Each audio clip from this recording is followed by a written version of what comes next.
કરમસદ ખાતે સરદાર પટેલની પ્રતિમાને જૂતા સાથે પુષ્પમાળા અર્પણ કરતા વિશ્વ હિન્દુ પરિષદના પ્રમુખ ટ્રોલ થતા અપમાન કર્યાની લાગણી વ્યક્ત થઈ હતી। અખંડ ભારતના શિલ્પી સરદાર પટેલનું સન્માન જળવાય તેવા અભિગમ સરદાર પ્રેમીઓ તથા સરકાર પણ દાખવતી હોય છે, પરંતુ આણંદમાં આવેલ આંતરરાષ્ટ્રીય વિશ્વ હિન્દુ પરિષદના પ્રમુખ ડોક્ટર પ્રવીણ તોગડિયાએ કરમસદ ખાતે આવેલ સરદાર પટેલની પ્રતિમાને પુષ્પાંજલિ જૂતા પહેરી અર્પણ કરવામાં આવતા સ્થાનિકો દ્વારા સરદાર પટેલનું અપમાન કરવામાં આવ્યુંની લાગણી વ્યક્ત કરતા વિવાદ વકરવા પામ્યાનું જાણવા મળેલ છે।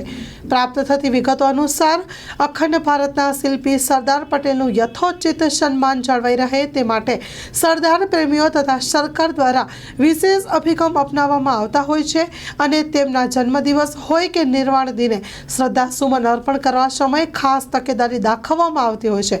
તેમ છતાંય આણંદમાં આવેલા આંતરરાષ્ટ્રીય વિશ્વ હિન્દુ પરિષદના પ્રમુખ ડોક્ટર પ્રવીણ તોગડિયાએ કરમસદ ખાતે સરદાર પટેલની પ્રતિમાને પુષ્પાંજલિ જૂતા પહેરીને અર્પણ કરવામાં આવતા ટ્રોલ થતા સરદાર પ્રેમીઓ અને સ્થાનિક દ્વારા સરદાર પટેલનું અપમાન કરવામાં આવ્યુંની લાગણી વ્યક્ત કરતા વિવાદ સર્જાયો।